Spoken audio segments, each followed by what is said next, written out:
students, welcome back to the new video lecture. In today's lecture, we are going to solve electricity numericals from NCERT textbook. तो आपके जो text book है उसमें बहुत सारे questions दिए हैं एंड वो आपको ऑब्वियसली सारे के सारे इंपॉर्टेंट ही हैं, बट उसमें से कुछ कुछ सम्स जो है वो मैं यहाँ पे करने वाला हूं. तो आपको मैं पेज नंबर दे दूंगा, उसके हिसाब से आप चेक कर लीजिएगा. सो मैं स्टार्ट करूंगा पेज नंबर 202. क्वेश्चन नंबर पे मत जाइएगा, नंबर अलग हो सकता है, मैं यहाँ पे सीक्वेंस में ही जाऊंगा. सो क्वेश्चन नंबर 1, पहला question of the lecture. How much work is done in moving 2 coulomb charge across 2 points having potential difference 12 volt. अब यहाँ पे क्या बोला है, कितना वर्क डन होगा. तो obviously we need to find W work done, जिसमें चार्ज हम लोग को दिया है. चार्ज को हम रिप्रेजेंट करते हैं Q से. चार्ज दिया है 2 कूलम एंड पोटेंशियल डिफरेंस दिया है. Potential difference PD, potential difference या तो वोल्टेज V भी बोल सकते हैं. It equal to 12 volt. अब स्टूडेंट्स आपको इसका रिलेशन पता होना चाहिए कि कौन से फॉर्मूला पे बेस्ड है. तो टाइप 1 हम लोग ने किया था स्टूडेंट्स. अगर आपने वो वीडियोस नहीं देखी है तो आप जाके देख लीजिए, आपको प्लेलिस्ट में मिल जाएगी.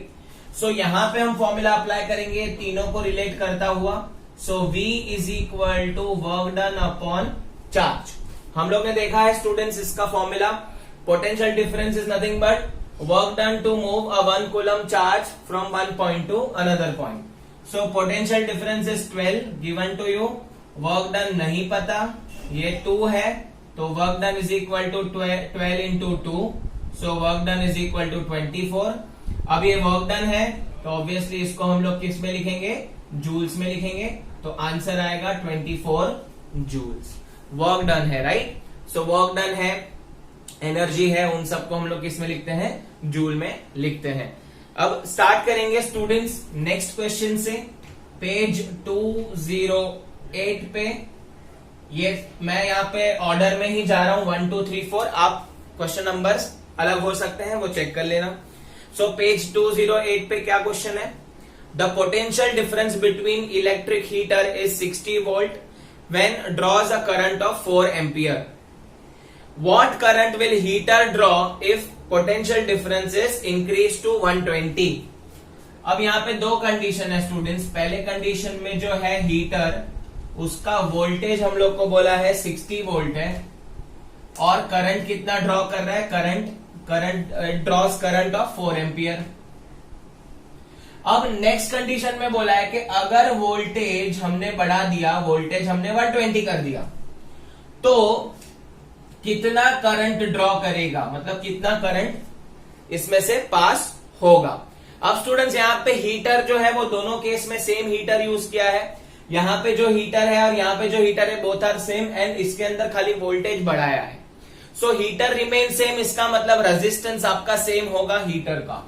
So first of all, from the first case we can find the resistance using Ohm's law. So V is equal to IR. So voltage अगर आपको V1 I1 लिखना है, यहाँ पे V2 I2 लिख दो to avoid confusion. तो V1 I1, यहाँ पे R तो सेम ही रहने वाला है. तो 60 is equal to 4 into R. Therefore R is equal to 60 by 4. तो इसका आंसर आएगा 15 ओम. तो जो हीटर है उसका रेजिस्टेंस 15 ओम ही रहेगा. आप कोई भी कंडीशन चेंज कर दो, वोल्टेज चेंज कर दो, कुछ भी चेंज कर दो, हीटर सेम अप्लायंस है, तो रेजिस्टेंस 15 ओम है. अब हम लोग को यहाँ पे जो पूछा है उसके अंदर हम लोग वापिस ओम्स लॉ लगाएंगे. तो V2 is equal to I2R. Current पूछा है, वोल्टेज बढ़ा दिया है 120 is equal to I2 into 15. Resistance आपको 15 मिला है. So 120 upon 15 is equal to I2. Therefore I2 will be equal to 8 ampere. So कितना करंट जाएगा, इसको कैंसिल करोगे तो 8 एम्पियर आंसर आएगा. अब मैं आपको यहाँ पे एक शॉर्ट ट्रिक देता हूं स्टूडेंट्स. अगर आपको instead of giving in a question form 2-3 marks के क्वेश्चन के बदले अगर आपको MCQ आया, सो MCQ में अगर आप देख पा रहे हो स्टूडेंट्स, इफ यू कंपेयर, यहाँ पे वोल्टेज है 60, यहाँ पे 120, तो कहना से डबल हो गया. तो ऑब्वियसली करंट भी क्या हो जाएगा, डबल हो जाएगा, क्योंकि वोल्टेज इंक्रीजेस करंट इंक्रीजेस, ऐसा ओम्स लॉ ने बोला है. Both are directly proportional. तो डायरेक्ट आपका आंसर आप लिख सकते हो, अगर ये डबल हुआ आपको पता चल गया तो यहाँ पे भी डबल कर देना, तो 4 2 8 ampere is the correct answer. अगर डबल होता है, हाफ होता है, तो आप डायरेक्ट आंसर भी लिख सकते हो, but only in the relation between voltage and current. ठीक है, पेज नंबर 209 हमारे सीक्वेंस में क्वेश्चन नंबर 3 है। A wire of given material having length L and area of cross section capital A has resistance of 4 ohm. What would be the resistance of wire of same material if the length is L by 2 and area of cross section is 2A? अब students यहाँ पे जो question है इसको हम लोग important mark कर लेंगे। अच्छा क्वेश्चन है स्टूडेंट्स, इसको हम लोग 5 स्टार दे देते हैं। अब इसमें क्या बोला है स्टूडेंट्स कि एक वायर है, सपोज एक वायर है, उसका लेंथ हम लोग को दिया हुआ है L, ठीक है, उसका एरिया ऑफ क्रॉस सेक्शन भी हमको दिया हुआ है कैपिटल A, और उसका रेजिस्टेंस हम लोग को दिया हुआ है 4 ohm। ठीक है, 4 ohm is given to you. अब ये जो मटेरियल है इसमें ये लोग क्या कर रहे हैं, थोड़ा सा चेंज कर रहे हैं। अब जो नई लेंथ है it is L by 2 and area of cross section जो है वो अभी डबल हो गया है 2A। तो हम लोग को पूछा है रेजिस्टेंस ढूंढो, तो मैं इसको R डैश बोलूंगा because resistance will get change. आपको पता है रेजिस्टेंस का formula rho L upon A, तो रेजिस्टेंस जो है वो L पे भी डिपेंड करता है, A पे भी डिपेंड करता है। तो यहाँ पे आप नॉर्मल वायर का बात करेंगे तो ये L और A और ये 4 ohm है, बट यहाँ पे आप देखोगे सेकेंड केस में लोग ने चेंज किया है, तो obviously resistance will get change, therefore the new resistance is R dash according to me, मतलब मैंने इसको R डैश नाम दिया हुआ है। अब स्टूडेंट्स यहाँ पे हम लोग क्या कर लेंगे, पहले तो फॉर्मूला अप्लाई कर देते हैं, R is equal to rho L upon A। अब इसमें रेजिस्टेंस जो है वो 4 ohm है, 4 is equal to rho L upon A, इसमें कुछ भी चेंज नहीं है, mark it as equation number 1। इसमें कुछ भी चेंज नहीं है, पहले केस की बात कर रहे हैं, पहले वायर की बात कर रहे हैं। नाउ सेकेंड में हम लोग जब R डैश निकालेंगे तब थोड़ा सा चेंज है, रो इंटू L के बदले अभी आपको डालना है L by 2। आई होप आपको समझा, ये अलग कैलकुलेशन है, ये अलग कैलकुलेशन है। मटेरियल सेम है तो दोनों का रेजिस्टिविटी सेम ही होगा। रेजिस्टिविटी को हम स्पेसिफिक रेजिस्टेंस भी बोलते हैं, तो याद रख लेना, अगर एग्जाम में स्पेसिफिक रेजिस्टेंस पूछा तो ये याद आ गया मुझे, अभी आपको इसके लिए बता रहा हूं। तो स्पेसिफिक रेजिस्टेंस पूछा तो आपको रो ढूंढना पड़ेगा। देन एरिया लोग का डबल हो गया है तो 2A कर दिया है। तो ये मैंने जो पहला ढूंढा है वो नॉर्मल वायर के लिए है जहां पे कुछ भी चेंजेस नहीं है। सेकेंड में वायर में चेंज किया हुआ है, लेंथ आधा कर दिया, area of cross section double कर दिया। तो स्टूडेंट्स अभी इसमें कितना फर्क पड़ेगा रेजिस्टेंस को वो देख लेते हैं। तो R dash will be equal to rho into, अब हम लोग क्या करेंगे स्टूडेंट्स, अगर आप देख पा रहे हो ये 2 डिनोमिनेटर में चले जाएगा, तो रो इंटू L अपॉन 4A हो जाएगा, क्योंकि 2 इधर चले जाएगा, राइट, क्योंकि डिनोमिनेटर में है। तो ऐसा कुछ आपको दिखेगा, तो R dash will be equal to rho into L upon A into 1/4 लिख सकता हूं। हाँ, 1/4 को मैंने अलग रख दिया। Now if you can observe, ये 1 पे से आप ऑब्जर्व कर सकते हो, this is nothing but 4, it is equal to what 4, देखो सेम है ना, तो इट इज इक्वल टू 4, तो सब्स्टिट्यूट करेंगे तो R dash will be equal to 4 into 1/4, 4 cut, तो R dash will be equal to 1 ohm। तो आप देख पा रहे हो कि अगर मैंने लेंथ को आधा किया एंड एरिया डबल किया तो रेजिस्टेंस जो है वो मेरा कम हो जाएगा, 1 ohm हो जाएगा। सो आई होप आपको ये क्वेश्चन समझा, बहुत इजी है। एक बार फिर से देख लो, नॉर्मल वायर था, उसका रेजिस्टेंस 4 ohm था, वो हमने कैलकुलेशन में ले लिया। फिर वायर में चेंजेस किए, वायर को आधा कर दिया, लेंथ आधा कर दिया और एरिया डबल कर दिया, तो हमने नया रेजिस्टेंस ढूंढा और इसको सिंप्लीफाई किया। सिंप्लीफाई करने पे पता चला अरे ये तो ओल्ड वाला ही है, तो इसका आंसर इधर से मिलेगा 4 इंटू 1/4, आंसर आ गया 1 ohm। तो new resistance of the wire will be 1 ohm। Page number 215 हमारे सीक्वेंस में क्वेश्चन नंबर 4 है। इसके अंदर students circuit diagram is given to you and the total 5 resistance are given with the different values as you can observe, and there is a battery of 12 volt. They have asked us two things. We have to find the total resistance of a circuit and total current of a circuit. अब students हम लोग ये circuit को simplify करेंगे, तो इसको मैं 2 part में डिवाइड कर देता हूं, ये ऊपर वाला पार्ट और ये नीचे वाला पार्ट। तो मैं इसको सिंप्लीफाई करने की कोशिश करता हूं। तो पहले हम ऊपर वाला पार्ट सिंप्लीफाई कर लेंगे। तो आप देख पा रहे हो स्टूडेंट्स, यहाँ पे करंट के जाने के लिए 2 रास्ते हैं। मतलब ये दोनों पैरेलल में होंगे, तो 10 ओम और 40 ओम, इसको मैं नाम दे देता हूं R1, R2, R3, R4, R5, है ना। तो ये R1 and R2 1/RP parallel आएगा, 1/R1 प्लस 1/R2। तो यहाँ का सर्किट सिंप्लीफाई हो जाएगा। So 1/RP is equal to 1/10 plus 1/40। LCM लेंगे 40, तो यहाँ पे आ जाएगा 4। So 1/RP is equal to 5/40, that is 1/8। तो आपका जो आंसर है वो आ जाएगा 8 ओम। तो ये जो सर्किट है स्टूडेंट्स वो सिंप्लीफाई हो गया, ये सिंप्लीफाई सर्किट हो गया, इसका 8 ओम रेजिस्टेंस हमको मिला। Now let us simplify the other half of the circuit. तो इसको हम लोग लिख देंगे, यहाँ पे भी करंट जो है उसके पास ऑप्शन है, कितने ऑप्शन है? 2 ऑप्शन नहीं है, यहाँ पे 3 ऑप्शन है। करंट 3 जगह से निकल सकता है, तो obviously they are in parallel, 30, 20, 60। So 1/RP is equal to 1/R3 plus 1/R4 plus 1/R5. So ये 1/R of P that is parallel 1/30 plus 1/20 plus 1/60। तो एलसीएम यहाँ पे 60 आ रहा है स्टूडेंट्स, तो इसको मैं मल्टीप्लाई करूंगा 2 से, इसको 3 से, इसको 1 से। सो 1/R of P is equal to 2 plus 3 5 6/60 that is 1/10। So R of P, यहाँ पे बहुत सारे बच्चे गड़बड़ क्या करते हैं स्टूडेंट्स, देखो मुझे पता है, मैं पेपर चेक भी करता हूं तो मुझे आइडिया है स्टूडेंट्स, यहाँ पे ये लोग अल्टी पल्टी नहीं करते हैं। तो ये R of P का आंसर 10 लिखने के बजाय ये लोग 1/10 ही रखते हैं, तो फिर वहां पे गड़बड़ हो जाती है। तो यहाँ पे भी जैसे अल्टी पल्टी किया है, तो यहाँ पे आपको अल्टी पल्टी करना पड़ेगा to obtain the correct answer. तो ये भी मेरा सिंप्लीफाई हो गया। अब ये जो सर्किट है एकदम सिंप्लीफाइड फॉर्म में है, इसका आंसर हम लोग को मिला है 10 ohm. Now if you can observe, मैं सिंप्लीफाइड सर्किट बनाता हूं, तो ऊपर का आपको एक रेजिस्टेंस मिला है, यहाँ पे भी आपको एक रेजिस्टेंस मिला है, ऊपर का मिला है 8 ओम, नीचे यहाँ पे मिला है 10 ओम, यहाँ पे आपकी बैटरी कनेक्टेड है 12 वोल्ट की, यहाँ पे एमीटर है।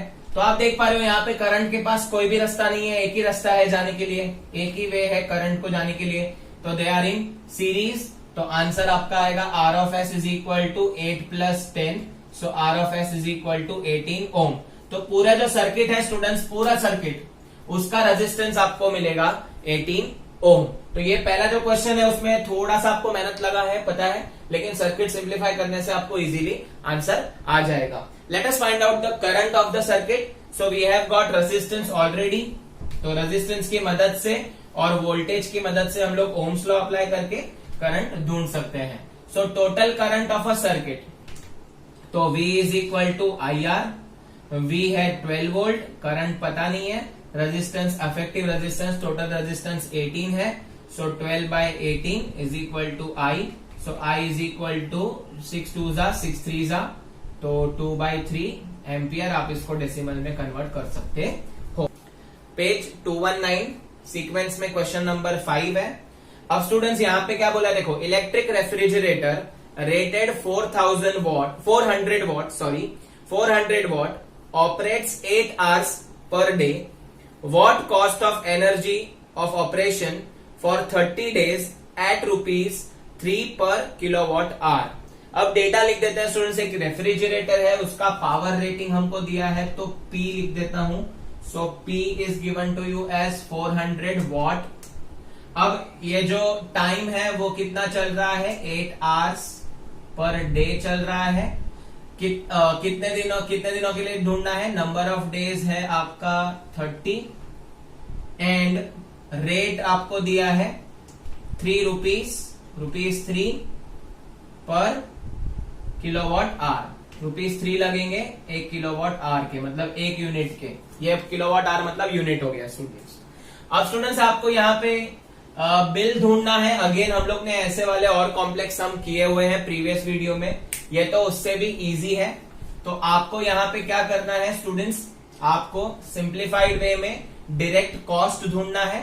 सो कॉस्ट ढूंढने के लिए आप यहाँ पे देखो students, cost is equal to, पहले तो हम लोग पावर लिख लेंगे, कितना एनर्जी यूटिलाइज हुआ है, तो 400 वॉट एनर्जी या पावर यूटिलाइज हुआ है, एनर्जी नहीं बोलेंगे, पावर यूटिलाइज हुआ है, इनटू टाइम फ्रेम कितना है 8 आवर्स है, कितने दिन के लिए यूज हुआ है 30 डेज के लिए, कितना रुपए लगेगा 3।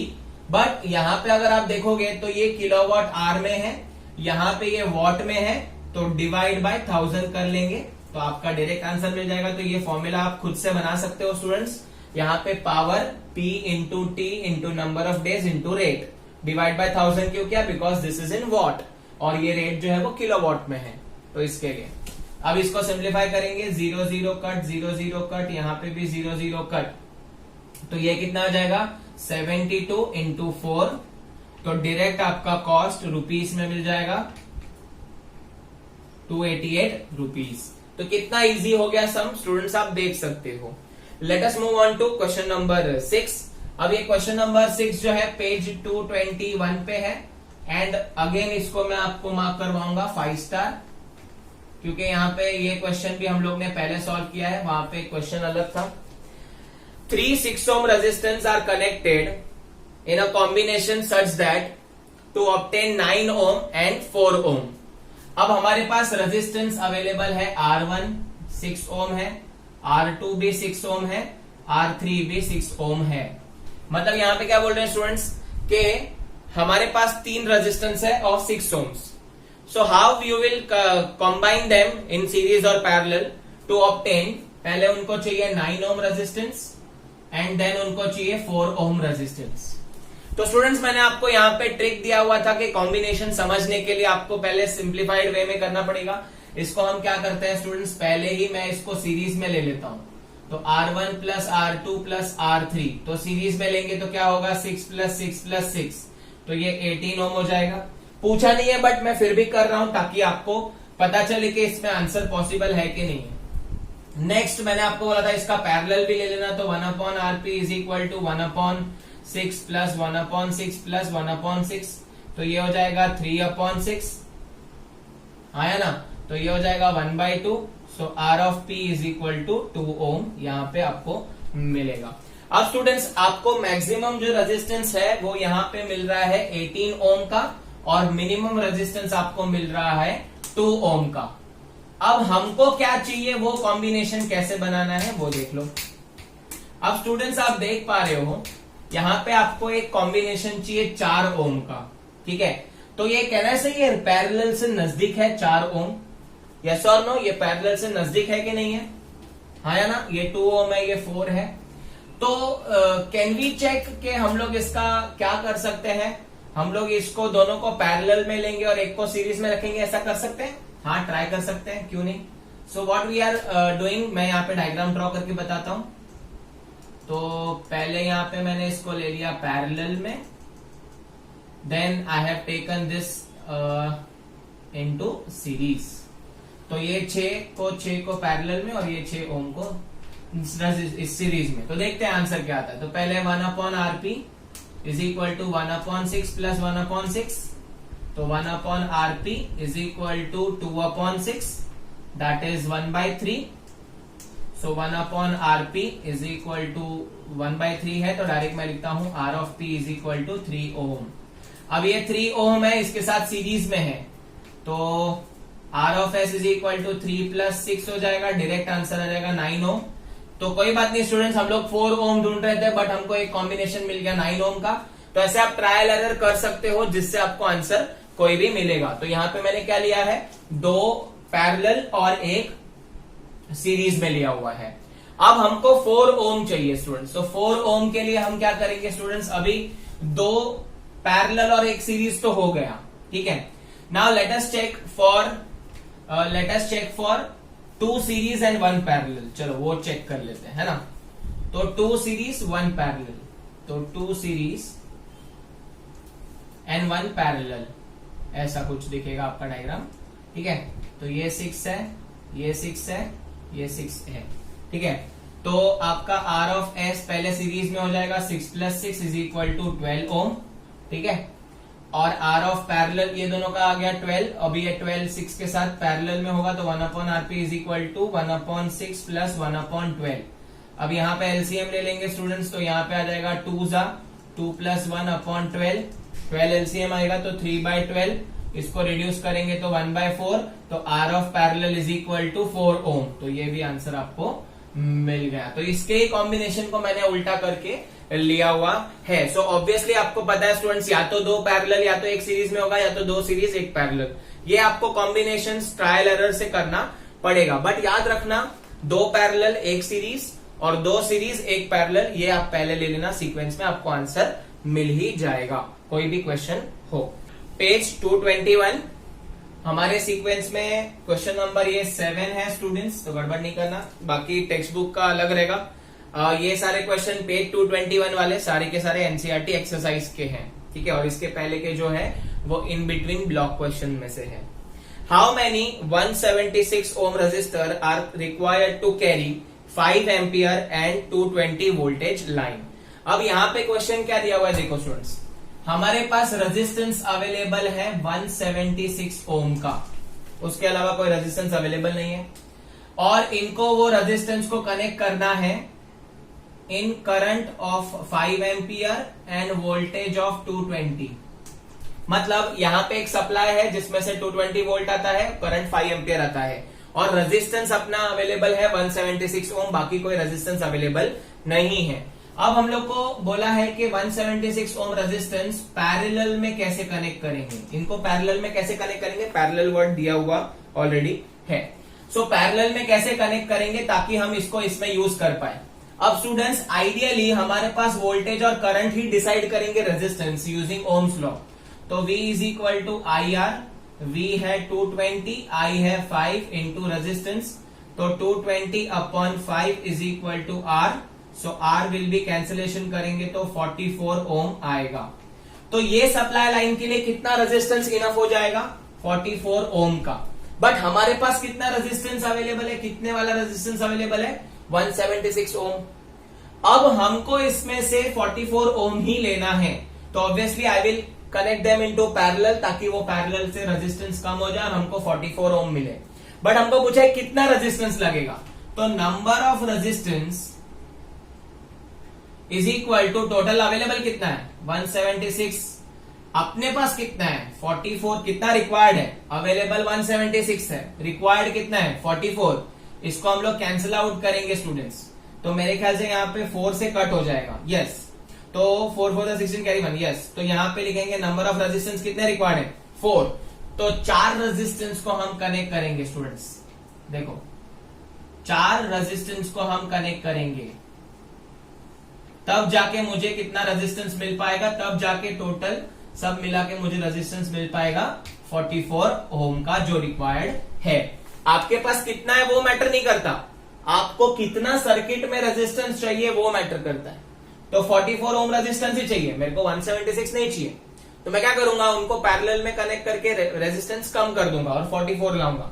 तो कितना रेजिस्टेंस लगेगा, 4 रेजिस्टेंस। कैसे कनेक्ट करने पड़ेंगे, पैरेलल में। क्यों कनेक्ट करने पड़ेंगे, क्योंकि पैरेलल में यहाँ पे रेजिस्टेंस आप देखोगे यहाँ पे बहुत ज्यादा है और रिक्वायर्ड कम है, तो ऑब्वियसली पैरेलल में कनेक्ट करना पड़ेगा। अगर ये सीरीज में होता तो ऑब्वियसली मैं यहाँ पे मल्टीप्लाई कर देता, क्योंकि सीरीज में करंट रेजिस्टेंस ज्यादा होता है। सो आई होप आपको ये क्वेश्चन नंबर 7 क्लियर है। So that's all from my side. आज के वीडियो यहीं पे एंड करते हैं। अगर आपको ये वीडियो पसंद आया तो इसे लाइक करना ना भूलें, आपके दोस्तों के साथ शेयर करें। हमारे चैनल को सब्सक्राइब नहीं किया हो तो जरूर से सब्सक्राइब करें। Thank you so much for watching this video. Keep learning.